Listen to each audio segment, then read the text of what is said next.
जी दोस्तों, तव्हांजे अॻियां सरवर कॉलोनी रहवासी UC 12 जो लाल बख्श भुट्टो वेठो आहे, जेको उन ॾींहुं असां दोस्त जो कमु ऐं जेको आहे पंहिंजो जेको मसइलो आहे उहो हाईलाइट कयोसीं त अधे खे पंहिंजे पुखियुनि में पथरी आहे ऐं कामड़ बि अथसि कारो।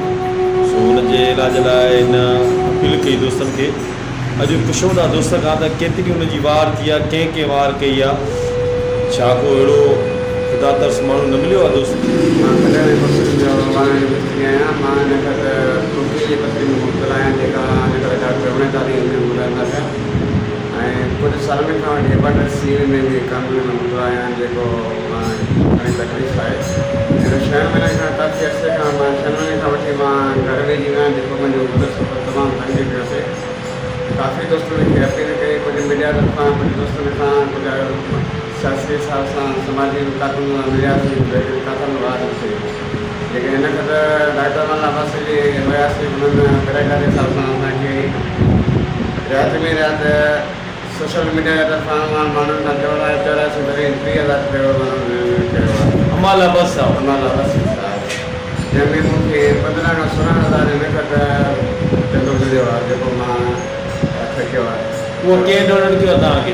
सिंध यूथ वेलफेयर ऑर्गेनाइजेशन तरफ़ां मिलंदड़ खां, लेकिन का मूंखे रिस्पॉन्स कान मिलियो। हिन करे मां 15,000 जे करे मां हिन करे वेठो आहियां, जो जेका तमामु घणी परेशानी मूंखे आहे। हाणे तव्हांजी यानी बाक़ी तव्हांजा घणा पैसा खुटल आहिनि? 15 खां 20,000 रुपया मूंखे ज़रूरत में आहे। अच्छा, पपन सोशल वेलफेयर वारनि सां तव्हां ॻाल्हायो, पपन तव्हांखे छा चयो भला मौलवी साहब? 5 साल सां ॻाल्हायोसीं, हुननि चयो त मुंहिंजो पंहिंजो हिकिड़ो मसइलो आहे, जेको घर वारो ऑपरेशन मसइलो आहे, घर डिलीवरी केस आहे, जंहिंजे करे मां हिन करे को बि माना रिस्पॉन्स न करे सघां। जॾहिं मां फारिग थियुमि त पोइ तव्हां कार्यक्रम में रखासीं। कंहिंखे अपील करणु चाहींदो हाणे? लाड़काणे सियासी समाजी कारकुननि खे मां अपील थो कयां ऐं बाहुबली अर्ज़ु थो कयां त ख़ुदा मुंहिंजी इंसानी नाते खां मदद कई, मुंहिंजे बचड़नि ते एहसासु करे करे मूंखे ऐं बदारे खां बचायो वञे।